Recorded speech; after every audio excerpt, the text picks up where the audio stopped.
Hello everybody, how's it going? Happy Thursday, one more day and it's Friday, last day of the week, last day of the work week.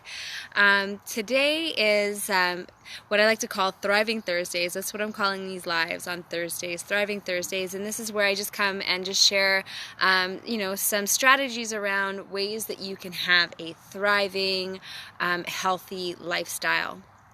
And, yesterday, pardon me, when I was kind of just sitting around thinking about, well, what would I want to address tomorrow? Like, what has really helped me thrive in this lifestyle, in having a healthy lifestyle? And one of those things, and it was probably the most difficult thing for me to kind of accomplish, and I'll speak to that in a minute, but, was balance. Hey Yvonne, how's it going? Thanks for tuning in. It's finding balance in this healthy lifestyle, right? So there's a lot of things that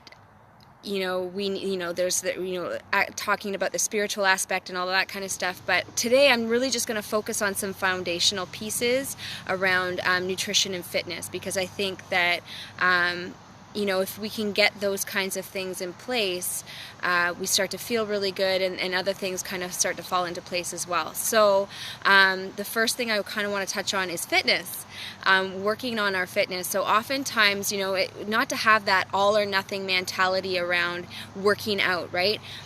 I'm really guilty of this. Like, I will think, oh, well, I don't have the half an hour or an hour to devote to working out, so I'm just not going to bother. It doesn't have to be that way. I've really taken a different position around this. It's like, if all I have is 10 minutes, then, maybe I just go for a quick jog. Or, if all I have is, a few minutes at the end of the day, then I'm squatting while watching TV, or doing some sit-ups or a little core workout or something like that. It doesn't have to be anything extreme. It could just be something tiny. As long as you're doing it and that mindset is there that you're doing it, that's all that matters, right? And then the second thing is take the anxiety out of eating, right? I think that I really try to teach against having that mentality of having like a cheat day. I mean, I hear that a lot. People will say, well, what's your cheat food, or what's your cheat day, or whatever. And to be honest, I don't have one.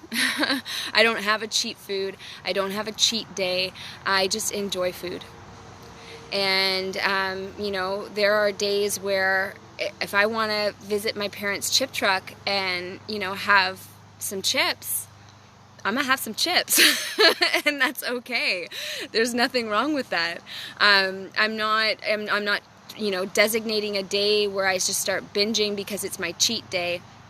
I know how certain foods make me feel. So think about that. Like, what foods, how are these foods making you feel? And thinking about that day. If there's a day that I want to be on my game and I need to be energized, then I'm not going to choose to have fries that day. I'm just not.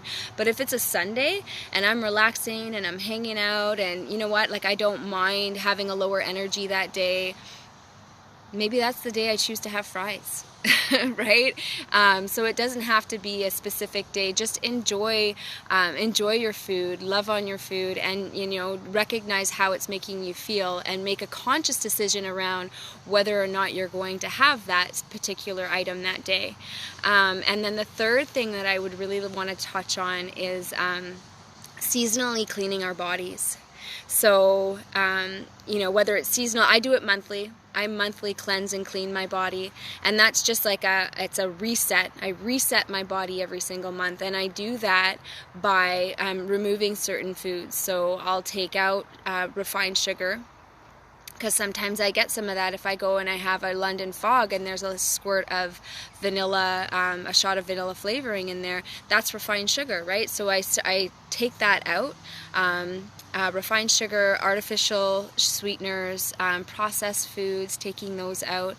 And I mean, if you really want to get into it, and I usually do every month for 10 days, taking out the caffeine, alcohol, making sure I'm getting a lot of sleep. So I do that every month for 10 days so that I can reset my body. And even if you're just doing it seasonally, it's still a great way to reset your body. You realize how good you feel, and it just sort of reaffirms those healthy habits and kind of keeps them in place. So I run a shred program. I do that every single month. With a growing group of ladies. It's a fantastic program. If you just want the guidelines, send me a message. I'll shoot you the guidelines, and you can kind of work through those guidelines on your own. If you want more information on the shred, I'd be happy to share that with you too. But that's really how I keep myself in balance from a foundational piece. And of course there's prayer and meditation and all that kind of stuff, which I think I'll touch on another thriving day. So thank you so much for tuning in, guys. If you have any questions, please put them in the chat or in the comments below. Send me a message. I'm happy to share. I'm happy to share the guidelines. Please, please, please share the video, like, comment. Take care. Talk to you soon. Bye.